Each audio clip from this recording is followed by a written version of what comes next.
Voltamos aqui para o terceiro bloco do Mais Saúde, o programa de saúde da Terceira Via.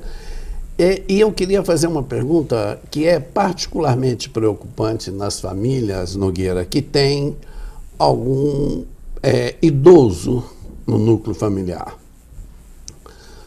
Uma das questões que preocupa e incomoda não só o idoso, mas acaba influenciando todo o núcleo familiar, é a incontinência urinária.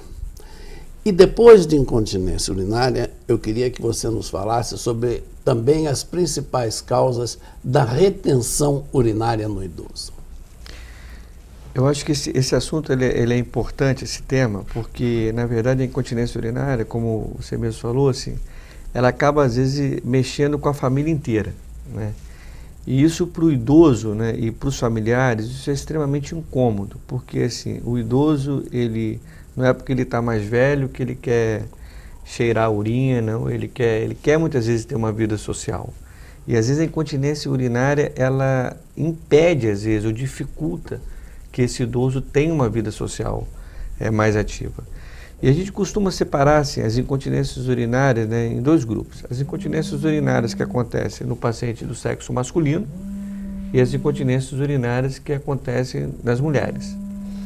Com relação aos homens, né, como que a gente lida com isso? Os homens, na maioria das vezes, eles têm a incontinência urinária que a gente chama das incontinências urinárias de urgência. Ou seja, é aquele paciente que ele sente a vontade de urinar, ele tem que rapidamente procurar um banheiro, porque se ele demorar muito para ir ao banheiro, ele corre o risco de muitas vezes urinar na própria roupa, né? Isso a gente chama de incontinência urinária de urgência, né? E qual a causa dessa incontinência urinária de urgência? Isso, na maioria das vezes, está relacionado a dois fatores.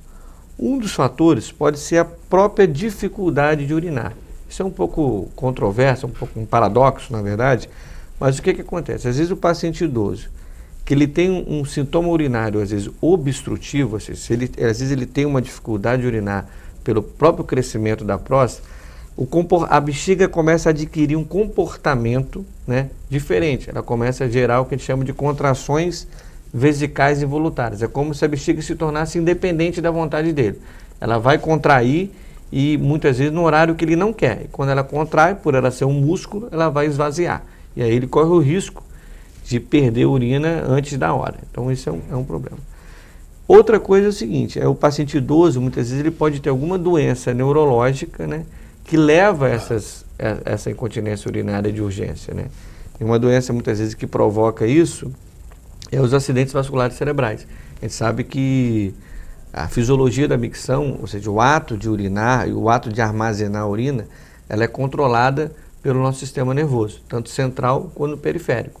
Então, se o paciente ele tem algum distúrbio neurológico, esse distúrbio neurológico pode cursar, muitas vezes, com uma incontinência urinária. Então, esse é o paciente que apresenta essa incontinência urinária de urgência, que seria o quê? A vontade súbita de urinar e, muitas vezes, ele tem que parar de fazer o que ele está fazendo para poder ir no banheiro. E no idoso, isso se torna grave. Por quê? Muitas vezes o idoso ele não tem, muitas vezes, uma locomoção muito rápida.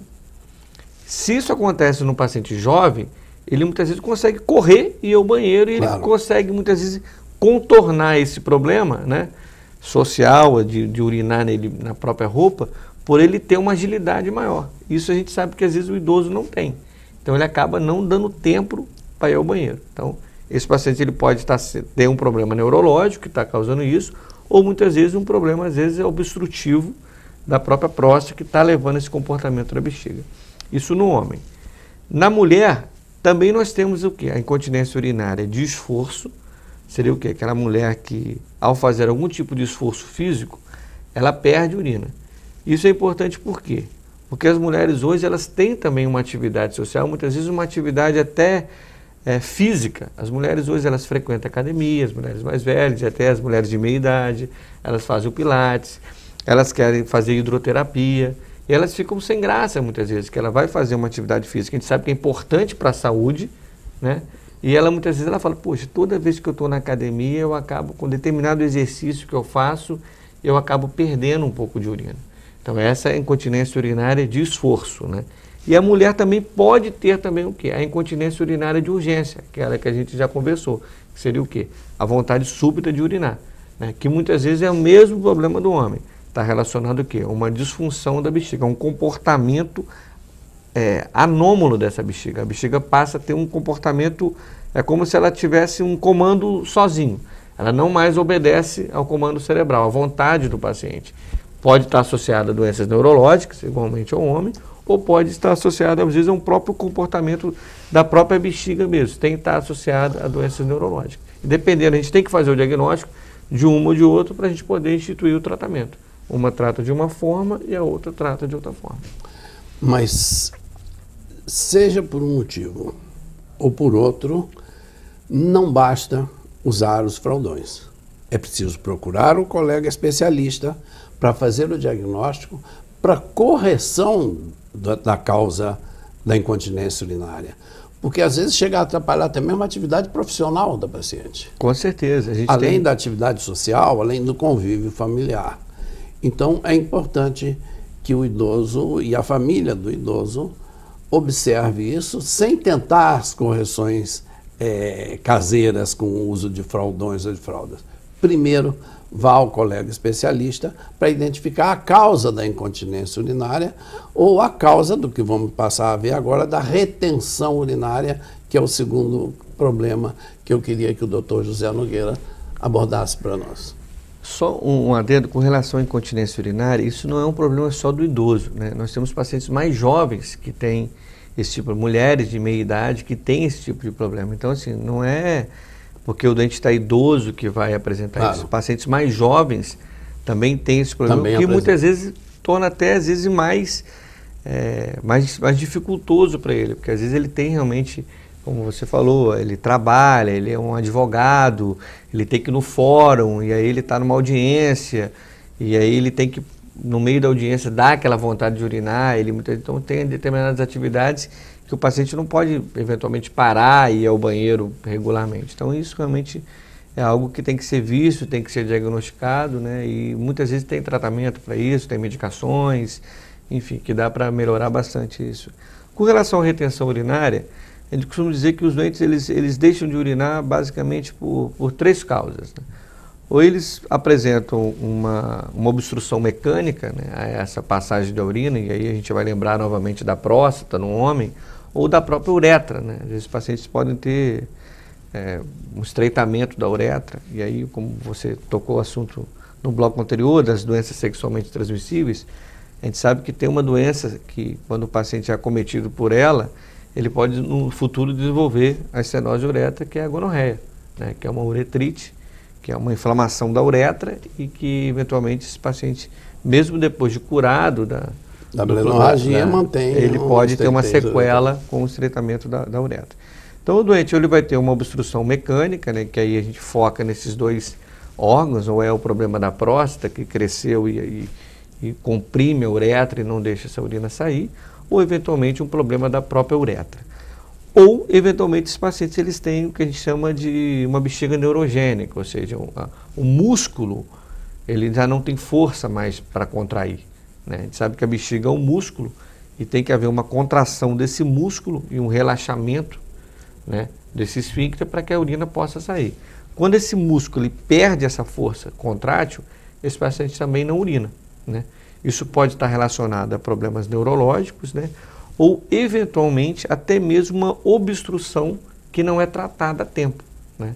Uma obstrução prévia, de longa data. Perfeito, exatamente. Que leva a uma bexiga de resistência. Exatamente. O que acontece é o seguinte, quando nós temos uma resistência ao fluxo urinário, isso é compensado como? Através de um esforço maior dessa musculatura. E a gente sabe que o músculo, quando ele é submetido a um esforço, o que acontece com ele? Ele sofre uma hipertrofia. É o que acontece com as pessoas que frequentam a academia. À medida que elas levantam peso, há uma hipertrofia dessa musculatura. É o que acontece com a bexiga. A bexiga, quando é submetida a um esforço para esvaziar, ela também sofre uma hipertrofia. Ela fica com a parede mais grossa, isso a gente vê no exame. Só que o resultado dessa hipertrofia de longa data, quando não tratada, é o quê? É a falência da musculatura. Eu costumo dar o exemplo que isso é igual um jogador de futebol. Que ele tem uma musculatura boa, ele começa a jogar uma partida em que ele correu muito e que ele pode ter uma cãibra. O que é a cãibra, na verdade? É uma falência dessa musculatura. É o que às vezes acontece com a bexiga. A bexiga muitas vezes ela é submetida a um esforço muito grande durante um período muito longo e essa bexiga ela acaba parando de responder de forma adequada. Ela para de contrair. É o que a gente chama de detrussor hipocontrátil, ou seja, aquela bexiga flácida, aquela bexiga que não tem. E aí é uma situação que quase não tem muita solução, porque a gente não tem mais o motor para expulsar a urina. Então, agora, eu gostaria de abordar uma questão que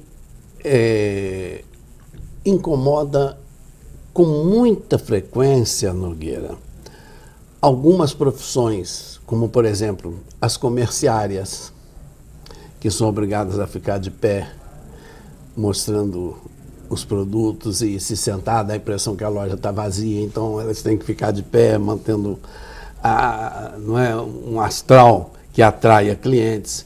As bancárias, que tem aquela sobrecarga de clientes na fila para serem atendidas, tem uma tendência a ingerir pouco líquido e, consequentemente, suponho que por isso, aumentar a frequência de infecções urinárias baixas. Gostaria que você fechasse esse nosso terceiro bloco, orientando não só essas profissionais, mas a nossa população de forma geral com relação à ingestão de líquido e ao ato miccional. As infecções urinárias baixas seria o quê? Seriam as cistites, Sim. ou seja, aquela paciente que ela reclama de estar com ardência para urinar, vontade de ir ao banheiro toda hora, dor na hora de urinar. Uma das causas do surgimento da cistite, além da mulher ser mais comum por uma questão anatômica, sabe que a uretra da mulher é curtinha. Mais curta. Isso favorece a entrada de bactérias ali dentro e ir para o interior da bexiga.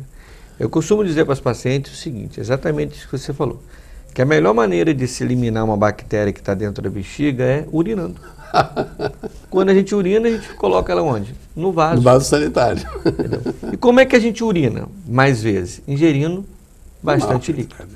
A capacidade que a bactéria tem de provocar cistite, uma é uma capacidade da própria bactéria. Tem bactéria que tem mais facilidade em aderir à mucosa vesical. E outra capacidade é o tempo que ela vai levar dentro da bexiga. E ela vai levar mais tempo dentro da bexiga quando? Quando o doente bebe pouca água, porque ele demora mais a encher a bexiga de novo. Então, se o paciente bebe bastante água, ele vai às vezes ao banheiro de 3 em 3 horas, de 4 em 4 horas. Se ele bebe pouca água, ele vai produzir pouca urina, ele vai às vezes ao banheiro de 12 em 12 horas.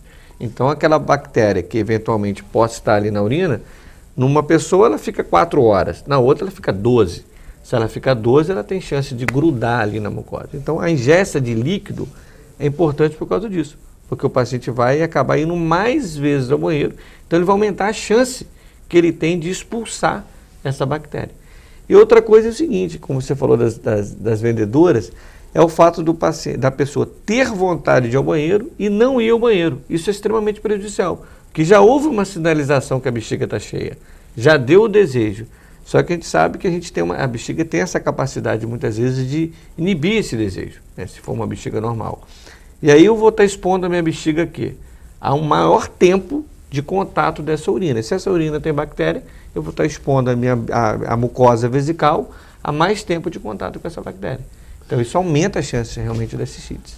Terminamos aqui, lamentavelmente, o nosso terceiro bloco com essa entrevista extremamente útil do Dr. José Nogueira sobre as doenças do aparelho urinário e a melhor forma de preveni-las e a melhor forma de fazer o diagnóstico precoce. Muitíssimo obrigado por sua presença aqui, Nogueira, e espero que tenhamos você de volta aqui em outras vezes. Mais saúde, o programa de saúde da Terceira Via convida você a estar conosco agora e sempre.